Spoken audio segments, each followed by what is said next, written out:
right. Good morning, everyone. Thanks for joining us today. We have an update with Tantalus Systems. They just reported their Q4 and year-end results, which were fantastic. For those of you that have not listened to the earnings webinar and gone through the financials, we're not going to do a deep dive. We're just going to hit on the high level and really just open it up for Q&A. So feel free to access those materials. There is a replay available, and as well, you can check out the financials on SEDAR or on the company's website. With that out of the way, I'd like to introduce Peter Londa, President and CEO, and Azim Lalani, CFO of Tantalus. Thanks for your time, gentlemen. Deb, thanks for having us. Yeah, great results. Maybe you can walk us through some of the high-level points. Absolutely. I'll cover the high-level financials and commercial highlights from the quarter and the year.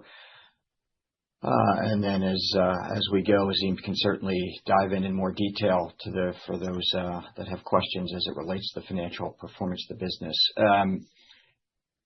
So, Deb, to your comments, we were really pleased with both the quarter and the way 2025 ended for our team. As referenced in the materials that were presented last week, we achieved a number of significant milestones for the company. In no particular order, but sort of income statement top down, for the quarter, we generated the most revenue we ever have done in a quarter at $14.9 million. I just remind everybody that everything that we put out in the public domain is in US dollars. The $14.9 million of revenue in Q4, not only being a milestone, but also represented 19% growth year over year. For the full year, 2025, we delivered $54.1 million of revenue, also an all-time high for Tantalus in our history. And year over year, that represented 22% growth, which is a great barometer for the visibility that we were building throughout the year, and certainly the traction that we continue to gain for all of our solutions and capabilities. With respect to gross profit margin, it remained strong and above our long-time trajectory or long-time target of over 50%. The gross profit margin for the quarter was fairly significant at 56% on a net basis. For the full year, 54%, which was pretty much right in line with last year. From an EBITDA perspective, we continue to trend favorably and delivered another quarter of positive adjusted EBITDA for the business at $1.3 million. For the full year, 2025, strong results as well at $3.4 million, which was a record for us in terms of aggregate dollars of EBITDA generated in a calendar year. Year over year, EBITDA was up 156%. That's not only a reflection of our revenue increasing, it's also a reflection of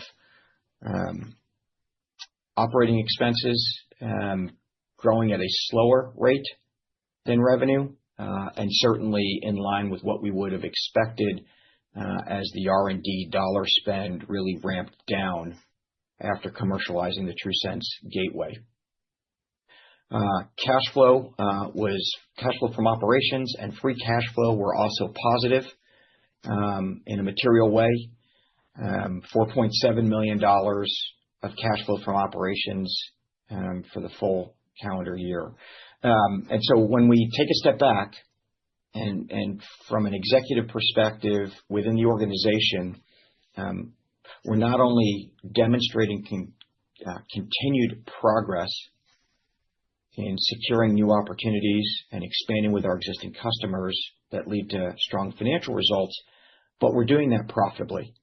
And we're doing that by generating cash flow instead of consuming cash flow to drive growth. So I think that's a great reflection of the operating leverage in our business, and the opportunity for us to continue to drive shareholder value as we scale this company. Incremental to the financials, we also had a record year in orders at just under $65 million converted out of the pipeline.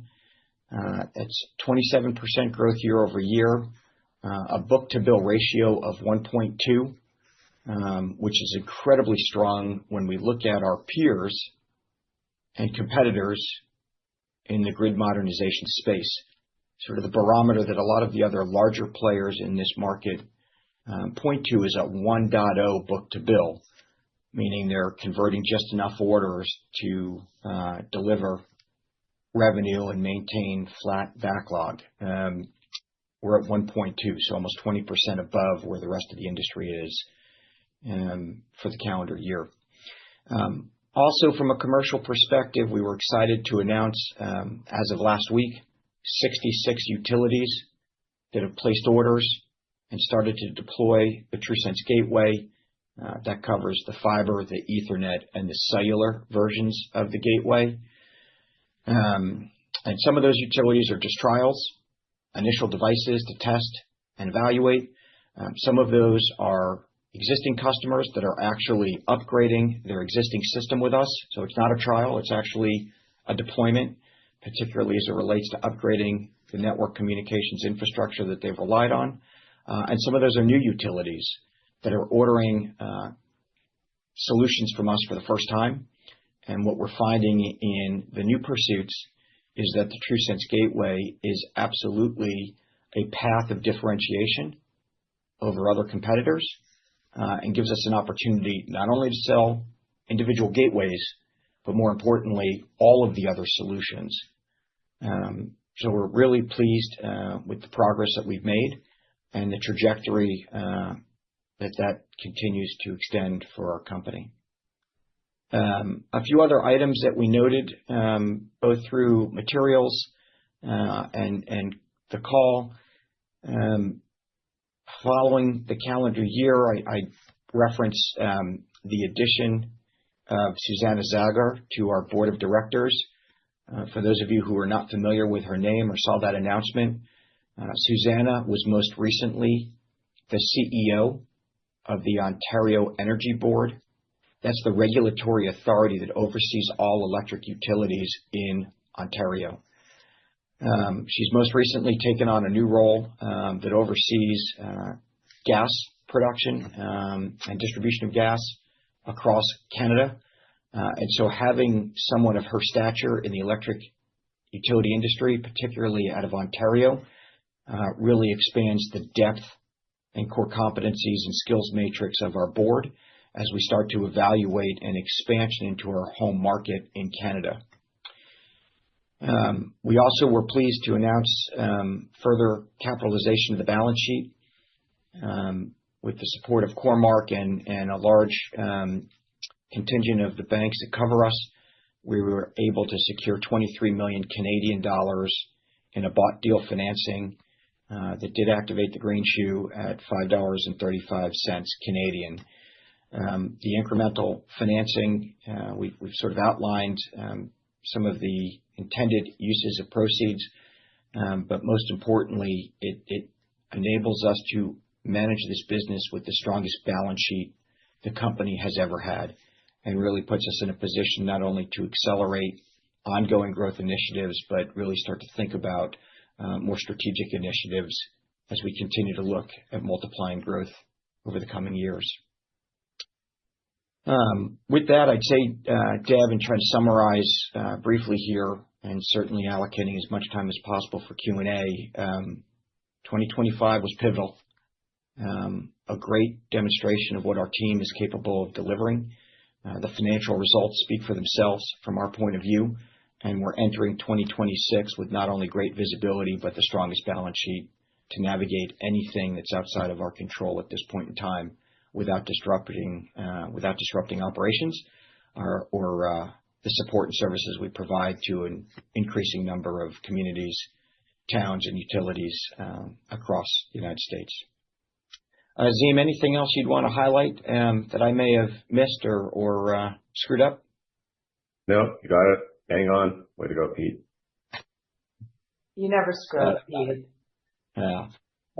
Deb, anyway, I think that's the update. No, that's a good summary. So jumping into some questions, and audience members, feel free to submit your questions in the Q&A box, or you can email them to me. So first question, great results and congrats on the recent TrueSense announcement. Could you walk us through what the TrueSense deployment roadmap looks like for the year for the announced deals? Deb, can you repeat that? I'm not sure I fully understand what the question's trying to get to. I think he's trying to ask, like, in terms of where utilities are in their roadmap in terms of deployments and pilots and what that looks like. Yeah, and if that's not correct, please feel free to submit a follow-up question. Yeah, I'd say it really varies. And I'm trying to think how we can provide some additional color and perspective relative to information that's publicly available. I'd also say that there is a balance between helping investors better understand the opportunity in front of us relative to our competition and not unnecessarily sharing insights with them so that we can maintain the swim lane we've created and ultimately maximize the benefit associated with being a first-to-market new offering. So I think let me try to bifurcate it in a few ways. We have a broad spectrum of scenarios within the 66 utilities that have placed orders. I think there may be a misperception that all 66 utilities are just in pilot. And then the question begs, well, when do those pilots convert to deployment? And so maybe we can try to clarify at least that point. I'll basket it. We have, within the 66 utilities, the numbers were not provided publicly, but it's still a fair guesstimate that about 66% or 2/3 of the utilities that have placed orders are customers that have been deploying something from Tantalus as an existing customer. And so I'll give an example of that. We have a utility in Kentucky that has been a long-standing customer of Tantalus. They are very active on our advisory committees to help us drive our strategic roadmap and solution offering. And as we have, over the years, it's a utility that relied on something called 220 megahertz for their communications network to connect our intelligent devices that are embedded in meters and other sensors across their distribution grid. And so for those not out of the communications networking space, I'm going to go down a rabbit hole here to try to, again, provide some context. 220 is a very narrow band. So what that means is it's incredibly reliable over long distances and really difficult terrain. And 10, 15 years ago, when this utility in Kentucky started to automate their distribution grid with us, there was no prolific access to cellular networks. Like 3G, not available, as 4G LTE and now 5G have materialized. There are still areas within that utility's footprint where there is no cellular coverage whatsoever. And so what the utility has done over the past decade is they've started to deploy some fiber with, I think they've received some government funding and local funding for electric co-ops to try to improve communications networking capabilities, not only for their distribution grid, but also to deliver broadband services to people in their community that are relying on DSL. Think about that. I don't think I've had DSL since the 1990s.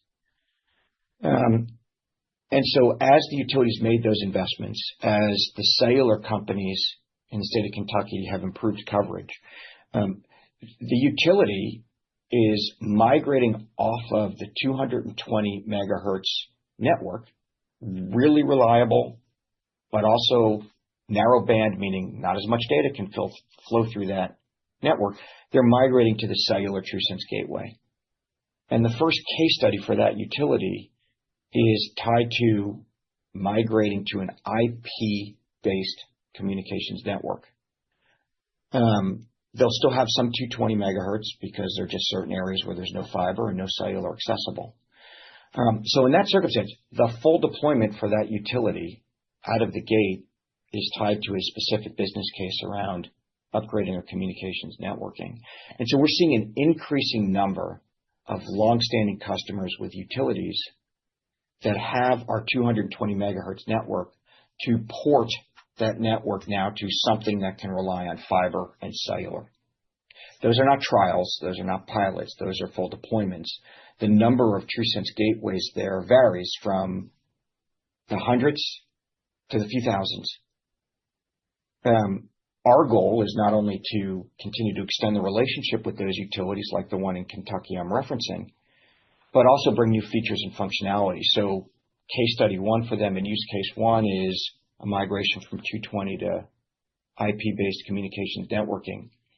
They're simultaneously getting the benefit of power quality data and behind-the-meter control as they leverage those TrueSense gateways. And so case study two, over a 10-plus year horizon as we think long-term of driving sustainable and profitable growth for our shareholders, is then to convince that utility not only to upgrade their communications networking, but then deploy more TrueSense gateways to enhance power quality measurement, and then eventually to have more control behind the meter to shift peak load, which is becoming an increasing issue for that organization, for that utility.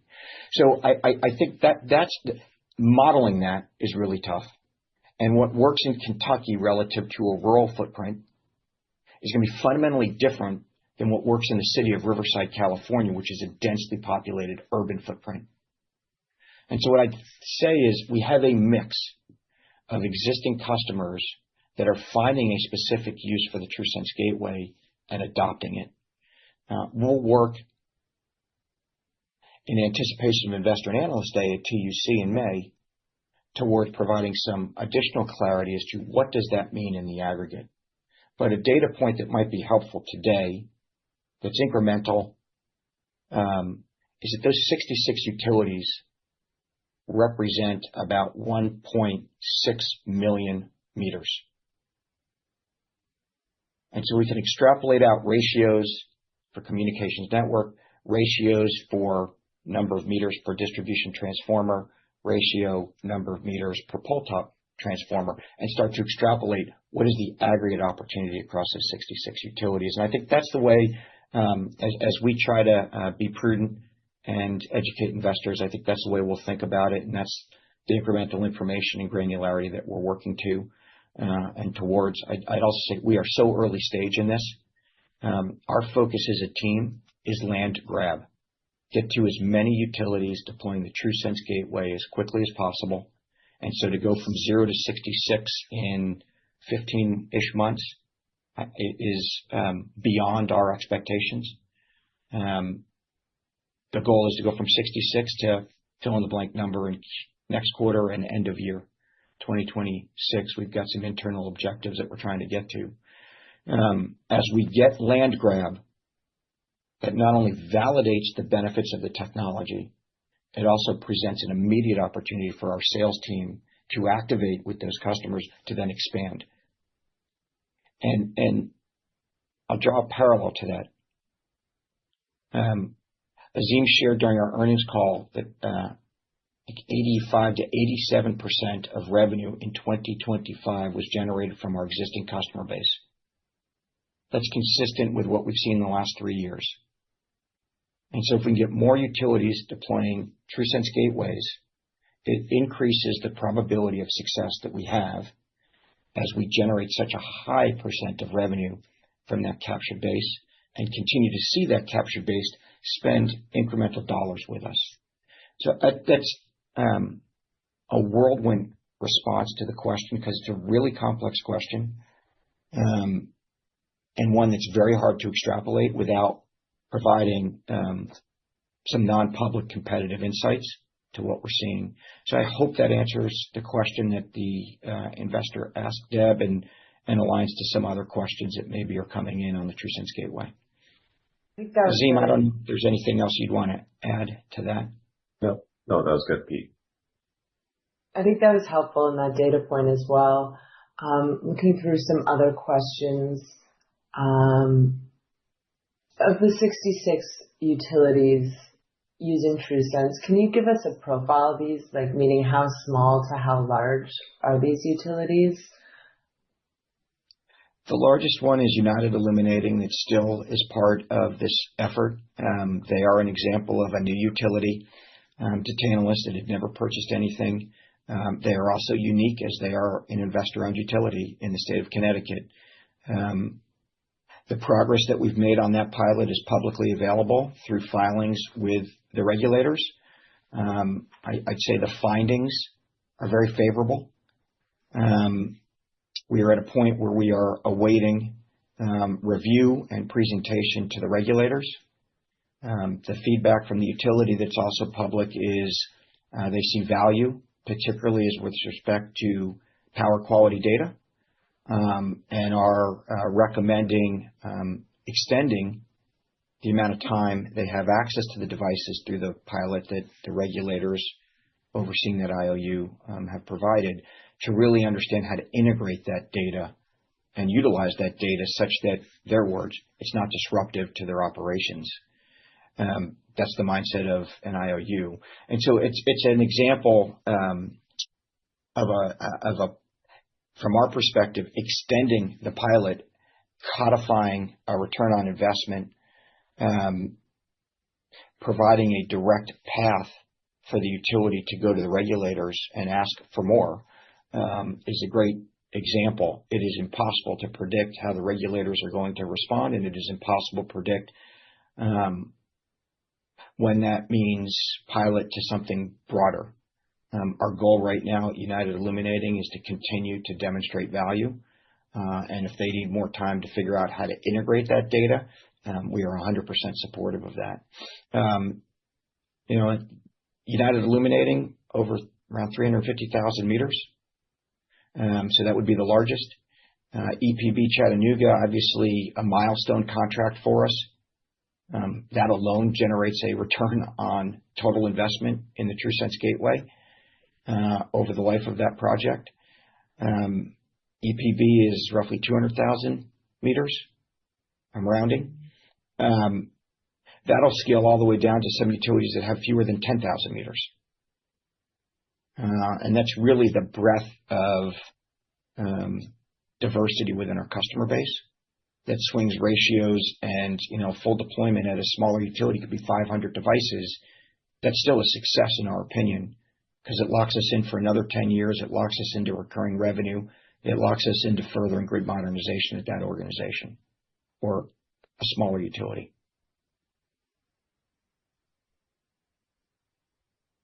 In that some utilities are not so much deploying or trialing, but rather deploying. For the utilities that really are viewing it as a pilot, are you still standing by the 12 to 18 month, like, let's test it out window? Or are you seeing that remains true?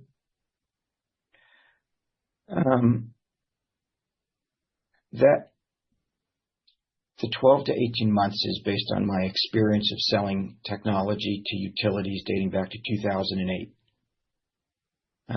It is based on the experience of our sales organization, collectively decades of experience selling into utilities. So it is.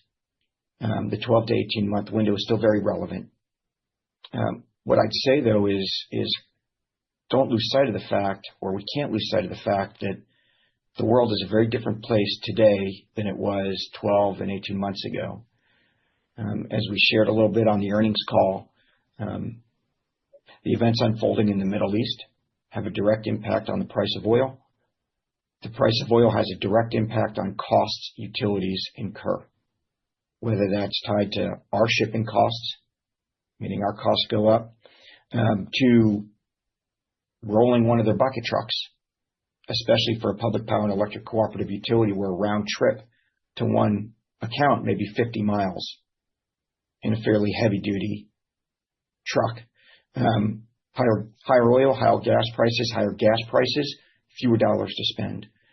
And so I'm mindful of the fact that timing may get disrupted by macroeconomic or geopolitical events that are completely out of our control.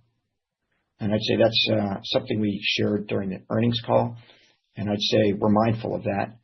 And if at the 18-month mark, a utility says they need some more time or they're still trying to figure out budgeting, as long as we can demonstrate that the pilot is providing value and the utility continues to demonstrate an interest in moving forward, we're going to continue to allocate the resources to support them.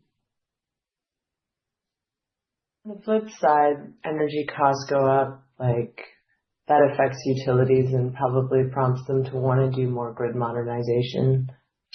Yeah, and so that's the benefit associated with what's unfolding for us as well, is how do we help utilities prioritize where they're spending dollars and how do they drive improved efficiency and reliability when the term affordability is up front and center, certainly in Canada and the United States as it relates to electric utility rates that individuals are paying.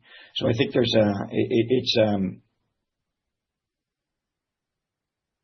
nothing's changed with respect to the tailwinds and the long-term opportunity of trying to help utilities upgrade their infrastructure. And so to that end, seeing 27% growth year over year in bookings out of our pipeline and hitting an all-time high at $65 million, coupled with adding new utilities, coupled with expanding the number of utilities deploying, I think those are pretty good data points for investors to dig into to say the team is executing, the opportunity is real, and we are scaling as fast as we possibly can. You mentioned on the conference call that none of the utilities who are utilizing the TruSense Gateway have dropped out of any trials. Within the industry, is this common? Yeah, thanks for the question. And I'd say twofold, where we've seen utilities in the context of their trials, it's a very few, but the only gating item that we've seen is access to funding. We have not seen one utility that has put these devices in the field for whatever period of time come back to us and say it's just not the right device or it doesn't do what we think it can. It's tied to funding. So that gives us a lot of confidence that we've hit the market at the right time with the right solution. As it relates to, I think, the broader question embedded there,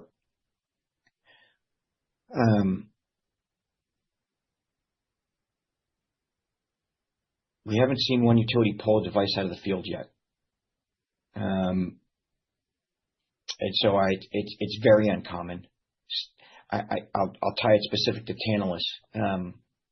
It's the first time that's ever happened in this company's history where we've brought some new technology into the market and it either didn't hit the mark for a utility, utility could not articulate a value proposition to move forward, or the technologies didn't work. And we've got over several decades of innovation at Tantalus, where certain pilots of new technology just don't hit the market every utility. I'd say with respect to the TruSense Gateway, the breadth of capabilities that it delivers through the multi-use purpose of a single device and the data, most importantly, that comes from the TruSense Gateway is giving us a path to really find a pathway within each utility to justify its investment. And that is a very unique thing at Tantalus.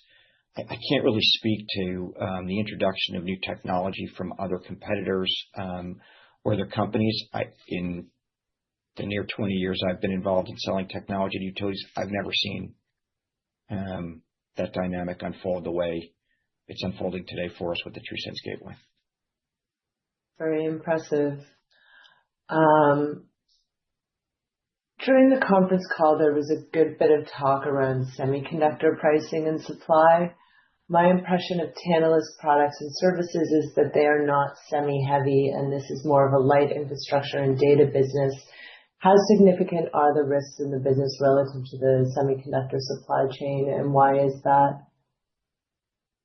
Let me answer the technical side of that, and then Azim can add sort of how we think the inflationary pressures on components may impact margin in 2026. I'm going to, Deb, show and tell. Hopefully a lot of investors recognize this device. This is the smaller version, so it's a little bit easier to show on a camera screen. The piece of silver aluminum there, you can kind of maybe get a little depth, right? That is a custom system on chip. It has 6 processors. It is effectively what we would refer to as the computing platform of our company. We have that fabricated by a semiconductor company out of Taiwan today. All of the data and all of the sensing resides in that chip. All of our intelligence resides in that chip. And where we're seeing some pressure is memory. The individual that asked the question is absolutely right. We are a lightweight in terms of the dollar allocation to the piece of hardware and the cost of that chip, non-public, not something that we really share for competitive purposes. But embedded in that chip is memory. For us, flash. We have both flash and some RAM. Where we're seeing pressure unfold is the shortage of DDR, high bandwidth memory, that's being driven by organizations that are building data centers at an accelerated rate. As fabrication gets prioritized to the high bandwidth DDR memory, that puts a corresponding pressure on the lower bandwidth memory that would reside in something like this or reside in your iPhone, for those that are iPhone or for that matter, even a Galaxy phone user. And so there's a cascading impact on lead times and a cascading impact on prioritization, and that leads to inflation. The semiconductor companies also fabricate memory. And so as they allocate their time, resources, and components to building more memory, that has a cascading impact to lead times and fabrication space for semiconductors. And since our ASIC is fabricated by a semiconductor company, that's where we start to see some pressure. Azim, do you want to maybe talk about what we're seeing in a little bit more detail or further from the earnings call on how that manifests in terms of gross profit margin? Yeah, absolutely. So just a reminder that we have 2 segments. We've got connected devices and software and services. So this really only impacts the connected devices segment. The software and services is much higher margin at 75%. And so that provides some insulation in terms of impacts to overall margins. And what we're expecting is really the impact to be in the second half of 2026 and carrying into the first half of 2027. In terms of overall margin impacts, as we noted on the call, it's between 1% to 2% on overall margin. We still expect total gross margins to be in excess of 50%, and which is our target level for gross profit margin. Hopefully that addresses the question, Deb. Yeah, it looks like there's a follow-up one. What process node does your SoC use? I'd assume it's not 2nm. Do you need to find a new fabrication partner? That's beyond my pay grade. I was going to say the same. Yeah, what I would say is, at least the back half of that question is tied to vendor risk and geographic risk. I think we're very mindful of that. We are, I'd say, prioritizing. So in addition to Faraday global provider, and a very substantial fabrication firm. That's the vendor we use today. We also have a single contract manufacturer, and rely heavily on their factory in the Philippines. And so as we try to mitigate risk and think long-term for the company, we've shared and are continuing to make progress to diversifying our contract manufacturing, both the vendor as well as the geographic location, so that we're not tethered to just one factory for everything. As we set in motion the path to diversify contract manufacturing, in conjunction with that expansion, we'll leverage some of our contract manufacturing existing and new partners to really think about mitigating single source components, of which we have a few, and then sole source components, of which we have a few. I'd say we're not yet at a size, in our opinion, where we can get the attention of a second fabricator relative to the cost of that ASIC. As we scale, I think that changes.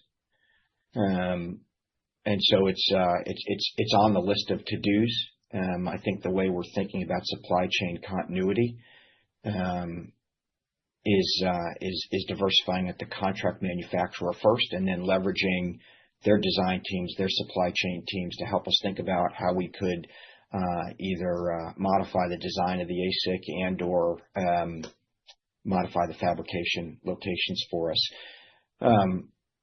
Where we have sole source, like the ASIC, I'd say Harold Henkel, who runs our manufacturing team, has been a part of this organization for over 25 years, and so is a phenomenal resource in terms of thinking through how we manage risk on the supply chain.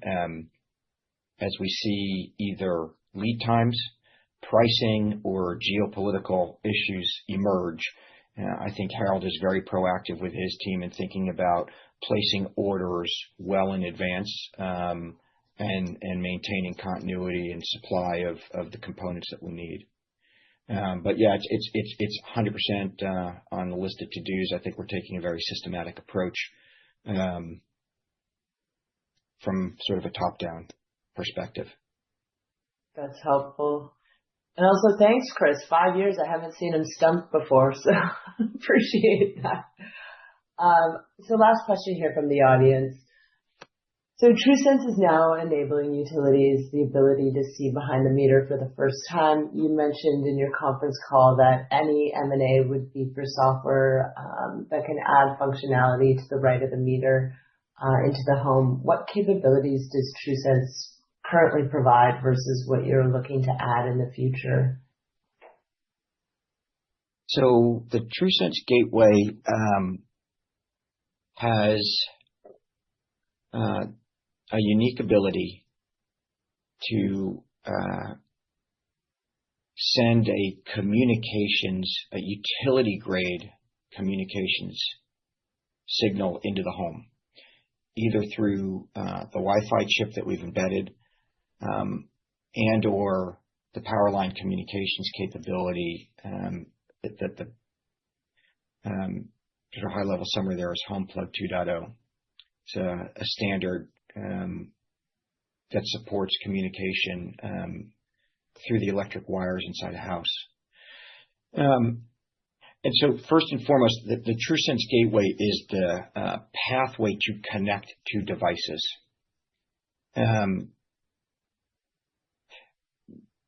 We've highlighted an initial 2 partners, GE Appliances and Savant Energy, device smart home appliance companies that are building the devices and sold to consumers.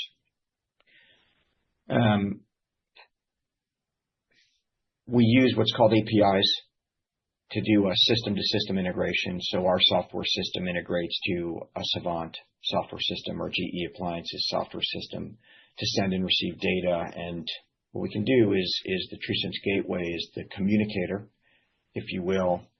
We're tracking what's happening on the grid. start to see a spike in power or some issue emerge at a transformer, utility dispatches message through our system to the TrueSense gateway. TrueSense gateway then dispatches that message to the device behind the meter. And so that's where we sit today. We have a view that over the next 2, 3, 5, 7, and 10 years, depending on the region in the U.S. or province in Canada, the need to throttle load is only going to increase for the utility. Throttling more, dialing it back, based on asset protection, based on storm damage, based on other issues. Looks like we may have lost Azim there inadvertently, so hopefully he's able to dial back. Where the area for us to grow is expanding the core competencies and intelligence behind the meter. So the TrueSense gateway is that point of sort of the traffic cop, if you will. Expanding the set of devices that we can integrate to system is an area on the software side and integration side that we would benefit from. There are some tools that really deliver core competencies around load forecasting and load management. We do some of that today through TrueFlex, but I think we can bolster the core competencies and intelligence in TrueFlex organically through development or acquisition. And the view is really be able to provide the utility much more granular control of what's happening down to the appliance, down to the circuit breaker to troubleshoot things as they unfold in the grid. So that's where we sit today. And as we think about behind the meter, that's where we're thinking strategically to bolster the capabilities and get there faster beyond what we can develop internally. And you've got a nice balance sheet to do some stuff if you so choose. I don't see any additional questions. Did you want to have some final thoughts on the quarter or anything else? Azim, welcome back. Do you want to, anything else you would like to comment on as we sort of think about wrapping up 2025 and focusing on high priorities, at least from a financial perspective, on 2026? No, the only comment I would add is we've certainly got a very strong balance sheet and really just focus on executing for 2026. Deb, I'd add we have some very clear priorities for 2026. First and foremost, I think one of the most important metrics that we're tracking is the number of utilities that are planning to put the TrueSense gateway into the field. It just increases the probability of hit rate for scale. And so that is a high priority for our organization. The second is bringing forward the use cases tied to our advanced analytics. The device is what creates the physical moat. The data is what drives long-term value, not only for the utility, but our shareholders. And so that the reference of data-driven grid modernization is of high priority to Tantalus. And it is a fundamental shift in the utility industry, which has always been device-centric. So I think being able to demonstrate case studies around transformer monitoring, grid analytics, and a few more analytics tools that are going to get announced and introduced at our upcoming users conference. Great way for us to diversify revenue stream and really demonstrate how we can monetize the value from any device we put in the field. The third is just continuing to add to the user community. Last year, 17 utilities. The year before that, 31. So 50 over the last 2 years. I'm rounding up a little bit there. How do we add the next 15, 20, and 30 utilities in 2026 and beyond? And then last but not least, I'd say it's a little bit more internally focused. The balance sheet helps us. But we got to make sure the foundation of Tantalus, the team, the tools, the resources, the reporting capabilities that Azim and his team need are all starting to get upgraded in going from where we are today to something much more significant. And so that's an area of focus for us as well as we think about leveraging some of the balance sheet and investing internally to support the growth that we anticipate seeing in 2026 and beyond. So those are some of the priorities, and I think we can address those and certainly hopefully some additional commercial announcements along the way to support it. Well, appreciate both your time. Congrats on a great quarter and a fantastic year. And it looks like you're well set up for execution in 2026. If anyone has any follow-up questions, please feel free to reach out. I think you all have my email. And yeah, just appreciate your time. Deb, thank you for facilitating, and thanks for your time as well. Hope everyone has a great day. Thank you. Yeah, have a good day. Bye-bye.